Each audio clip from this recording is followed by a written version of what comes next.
has been an interesting week or two. Firstly, of course, with your response to last week's episode on taking control of your life and the various factors in your personal and spiritual life you can use to help grow yourself. And it was such a great response, and I got such great messages from you that I thought, wow, wait, let's carry on talking about that subject, because there was still more to say, as I did say.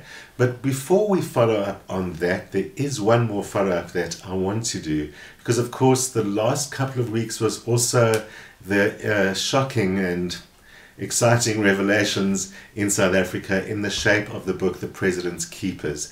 And a lot of people asked me, did I predict that? So you decide for yourself. This is what I said. Is hang on to your hats, because there are a good few surprises still in store, and we will be seeing some of those very soon.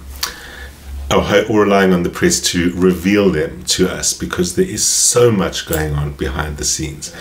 The next month shows severe dents on South Africa's international image that comes partly as a result of some more leaks being exposed. So we can hope that this next month of surprises helps us in the long run. Nevertheless, when we look at the chart for November, it is all about secrets and secrecy, plus plenty of behind the scenes activity by the president. And so in many ways we ain't seen nothing yet, but still looks like a very dangerous ground is being tread, and kind of anything can happen. So the theme of behind the scenes is very strongly there. There's way more going on behind than we know, perhaps even than Julius Malema knows. He always seems to know whatever's going on behind the scenes, but this one seems to be obfuscated for us all, which is extremely alarming. At the same time, the things that mean that in astrology are generally considered dangerous for people in power, because it also means there are things going on that they don't know. It's the theme of secrets. That's what the month ahead is all about. And the one thing about the House of Secrets, though, is that it kind of can blow at any minute, and that's why it is considered dangerous. So with a bit of luck, the House of Secrets is also the one that means scandals exposed. Well, I might have not known it was Jacques Poe's book, but it certainly looks like things are on track for increasing revelation. And, you know, the one way to look at that is that things are going according to plan, or whatever that plan is, and wherever that comes from, maybe that's a different subject. But it is unfolding as it kind of is supposed to unfold, and we can only hope that we're supposed to hang on while it all unfolds, because that's what we're doing. So stay tuned and stay positive. We'll see what happens as we go. And in next month ahead, we'll be talking about December. There have been a few things I've already said about December earlier this year that I will share for you again as we get closer to that later in this month. But getting back to the subject of ourselves, and that's what we're here to talk about today, the subject of taking control of your life really seemed to strike a chord with people.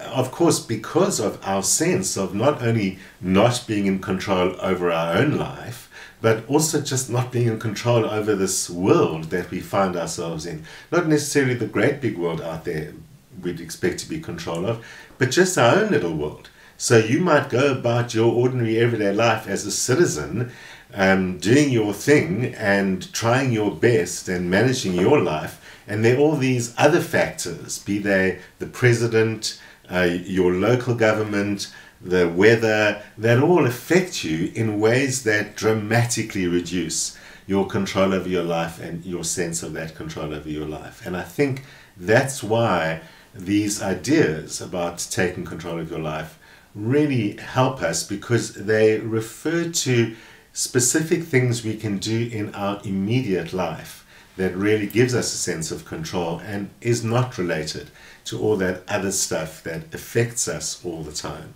So if you haven't watched last week's episode, if you missed that, go back on YouTube or on the Facebook page and check it out, and you'll have even more of them. But you don't have to have watched that to watch this now, because there's more we can do to take control of our lives, and we can start anywhere. Where we're talking comes from an article I read by Dr. Benjamin Hardy, who listed a whole bunch of various factors that he reckons help us take control of our lives. And he was coming from a psychologist's point of view, and what had really struck me about that was how some of them really reflected a spiritual point of view, and specifically the approach that we've been taking on and off throughout this show, on taking control of your spiritual life, your soul life, and really getting it out of control, under control. So one of the things that Hardy refers to, a well-known thing and something that was really important in our discussion of soul life over the course of this last year, is writing in a journal. You'll remember the very first thing that I told you early in the year, in order to take control of your spiritual life, was to get a special journal and start writing. And so writing in a journal about 5 minutes a day, and it starts getting longer, and you might want to control that so it doesn't feel like too much of a task. Limited to 5 minutes a day, 10 minutes a day, the most. Writing about, on the one hand, your thoughts and feelings about what's happened that day, your thoughts and feelings also about yourself and your own growth, experience, and response to all of that.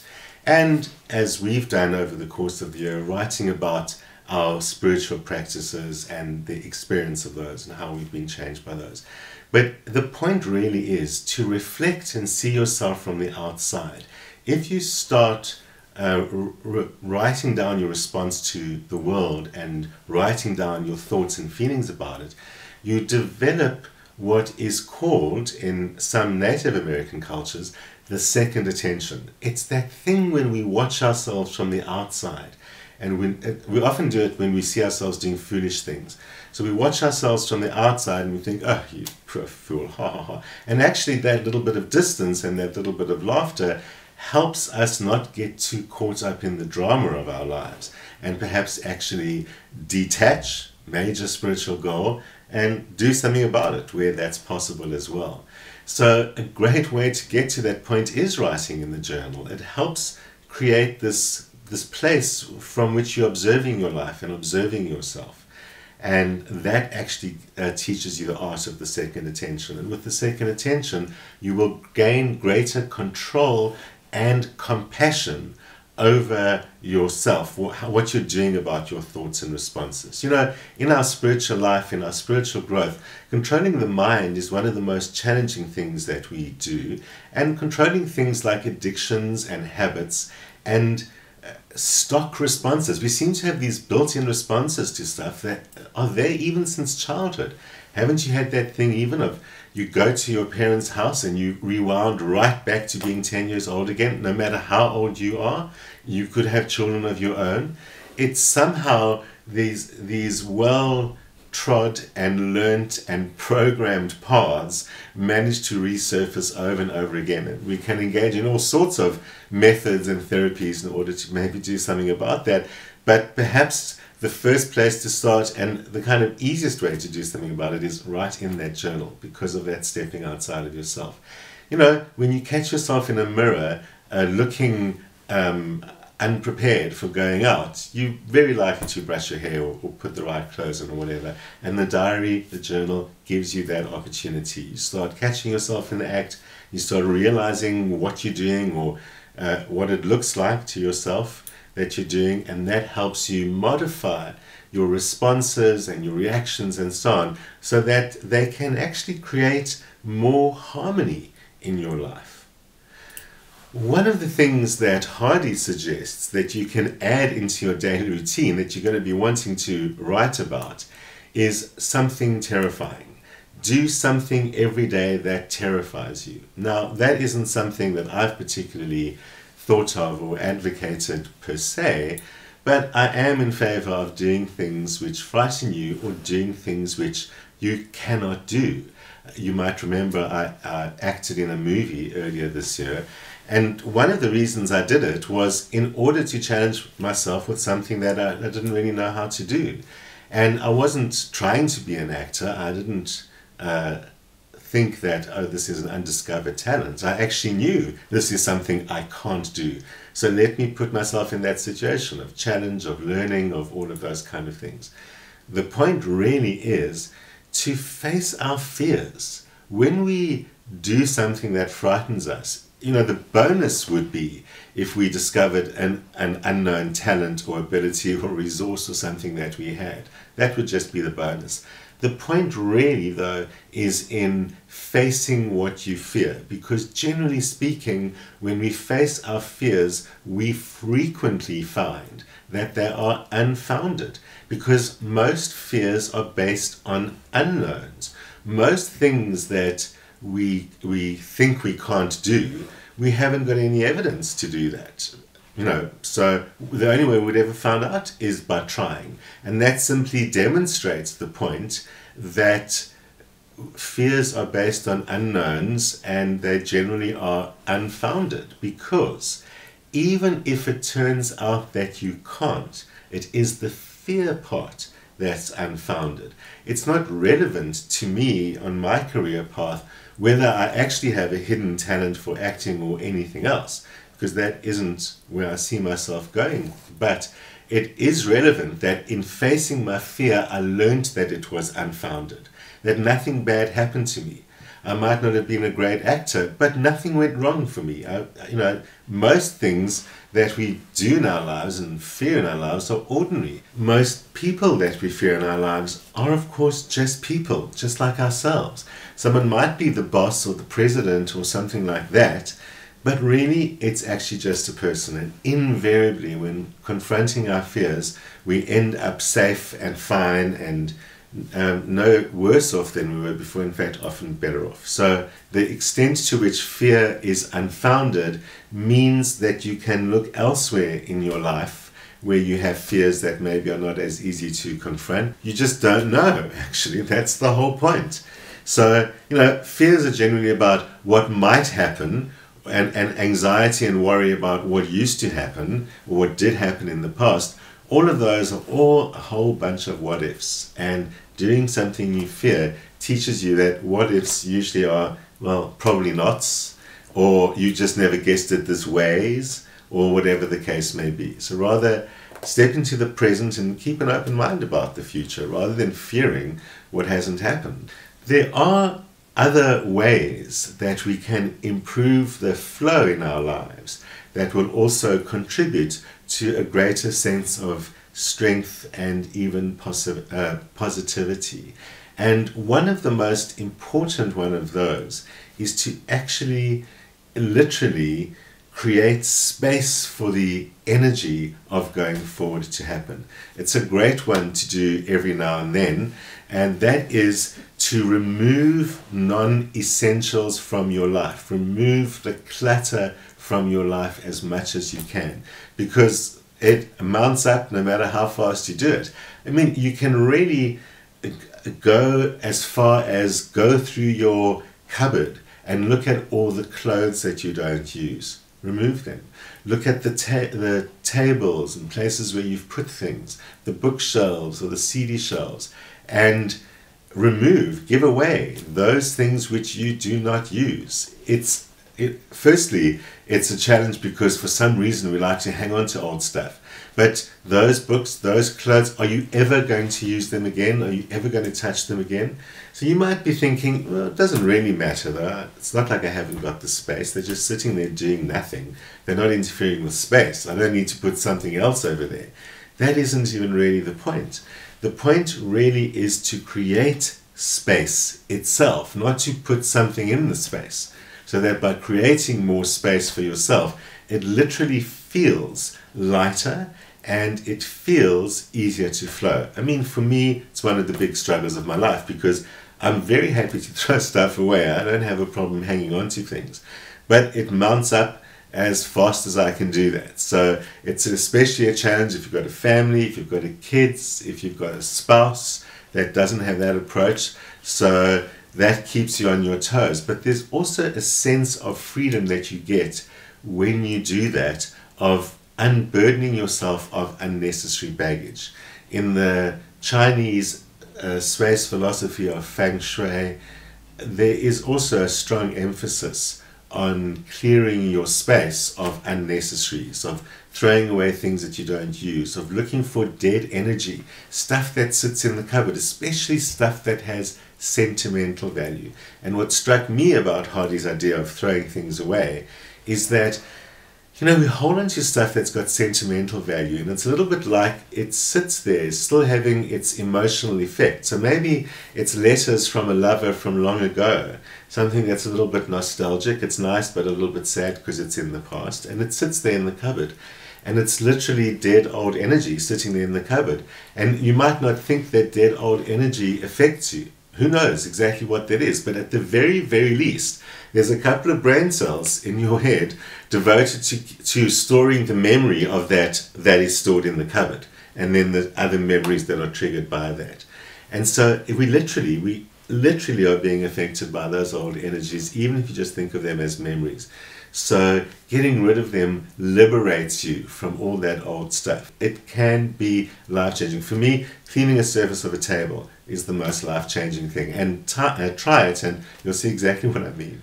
Something that helps is then to do the same elsewhere in your life. Not only the table and the cupboard, but actually in your life. Hardy suggests you should have no more than 3 items on your to-do list every day. Wouldn't that be a good challenge? I mean, that could be you facing your fears, me saying, get your to-do list down to 3 items. Because quite frankly, you can't really do more than that. And even if you can, the more you shift around the things that you're doing, the more kind of unsettled energy you create in yourself. You're doing it faster, you're not doing it quite as well, you're not multitasking. There is no such thing as multitasking. When it looks like we multitask, we switch rapidly up and down between different tasks. And doing that actually causes us to break our attention and to basically do a million things, but not very well. People who multitask a whole bunch of tasks get fewer of them done than people who actually do them one after each other. And the trick to getting it right is to really have as few of them as possible.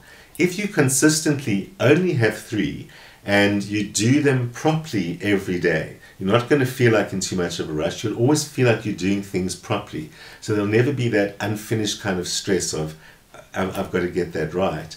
And you'll always complete the list. So it's like fresh again tomorrow. Because we have these long lists, we've got this unconscious urge to get back to them, and often we feel like, some people feel like they can't even sleep at night if they didn't get their to-do list done. And I always say it's actually still going to be there tomorrow. If it's a never-ending to-do list, as so many people have, then you may as well knock off at 5 o'clock and get back there tomorrow, because it's still going to be there. It never ends. So doing it any faster and doing it all night long makes no difference if it never ends. But, if you think about that for a moment, that'll really help you stop in your tracks and pause on the to-do list while you actually have a good evening for a change. But step 2, the better step, the bigger step that Hardy suggests, is to go all the way to actually having such a short to-do list that you do finish off. And then you really can chill that evening or whatever the case may be. So it's more than just that, though, because what you also learn to do from that, and this is the really important point, you learn to prioritize because of that. And learning to prioritize means gradually filling your days with more important and more quality things to do. Quality meaning they produce results that are meaningful in your life, or they are necessary things that should get done. It helps you determine what's necessary and what isn't, and all of that. I spoke about it last week, how we all have the feeling that we're always trying to do too much, and that's mostly because we're not really doing it for ourselves most of the time. So a good way to really get that right is to make only 3. And so if you're doing fewer things, and they're things really about your own life primarily, then you're really going to feel like you are getting things done. You might have responsibilities and duties to others, and realistically that has to find its way onto your priority list, onto your list of 3, but it must remain 3. There's the challenge for you, is that I'll add to what Hardy says have 3 items. I'll add to that to say, at least one of them must be an entirely personal thing. It's only you doing something that you have to do for you. It's not something you're doing for someone else or because they expect it of you, or because it's your job or anything like that. So at least one of them must be entirely for yourself. And I dare you to increase that to 2 somewhere along the way. In the longer term goals that we have, that Hardy referred to, that made me think of astrology. He says, make some radical changes in your life every year. Well, I don't know that that's necessarily every year. Speaking as an astrologer, years are important. Birthday to birthday does measure an authentic cycle in our lives. So it is great to introduce something new every year and set a new goal every year, and then make some radical changes every 7 years. 7 years is a much more astrological number, and we do have a natural cycle that works on that way. So much so that in astrology's worldview, we reach a point in anything after 7 years where it's changing, it's turning a corner, and if we don't turn with it, we fall off the track, we derail in some way, and we don't want to do that. So the way to turn with it is to set new goals and set new destinations, set new directions, and heading ourselves in a new goal by making a change in order to get there. Making a change often involves confronting something that isn't working and setting up something new that could work. So in your bigger picture, do that every 7 years. Do it every 7 years for yourself, for your job, and for your marriage, because that, of course, is what the 7-year itch is all about. But it really goes with how fast we experience change ourselves. So that really helps us make bigger changes. And then the smaller changes, the year-by-year things, introduce something new and a new goal and a new challenge every year, because challenge is certainly what it is all about. And that's also going to help us get a sense that we're in charge of our lives, we're making stuff happen, but we have a bigger understanding of what change is going to be. I do want to stress only one each year. It's the same reason as why New Year's resolutions go wrong. We all know that New Year's resolutions go wrong. What goes wrong about them? One of the things that goes wrong about them is that we have too much on our plate. We think that we'll do a whole bunch of stuff in a year, because a year sounds like a long time. But actually we can only do one thing, maybe 2 in a year. And if we actually set our goals that way, then we are actually going to get a sense of accomplishment, because we'll get it done. So in the same way that we should only have 3 items on the to-do list every day, we should only have 1 item on the major goal for the year. Just the 1 item. And then we will feel in control of our lives. You might think there isn't enough time for all of that. Well, if you've got 4 items or 3 items and you drop 1 or 2 of them and do the other 1 or 2 badly, which is the better outcome? Over 5 years getting 5 amazing new things done, or over 5 years getting 2 or 3 things done half-heartedly and the others dropped and feeling bad about it? Seems to be a bit of a no-brainer. So that's the philosophy behind a lot of what we've looked at. Taking control is doing things which are natural and which we are capable of doing. Capable not meaning that we don't have skills, but more really that fits into time and our understanding of time. I think that one of the reasons we don't feel in control of our lives is really because we don't feel in control of time. Not only does stuff keeps on happening, but that sense of it's relentless one after the other, and that sense of there's not enough time is the thing that really makes us feel out of control. The way to feel that there is enough time is to focus on the things you have to do for yourself and focus on learning who you are by doing all those things, by doing things like the facing your fears and the things that we've spoken about in the course of these couple of episodes. And that's then always going to feel like you're spending time and energy on something that is significant and is important and is producing a good result. It might sound to you that a lot of what I've spoken about is idealistic in some kind of way, and indeed, some of it is, it probably is.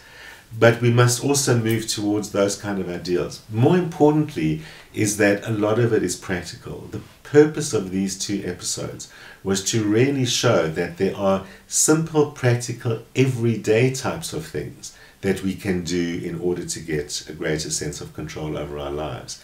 What underlies all of them is that we manage time better and we reflect on ourselves.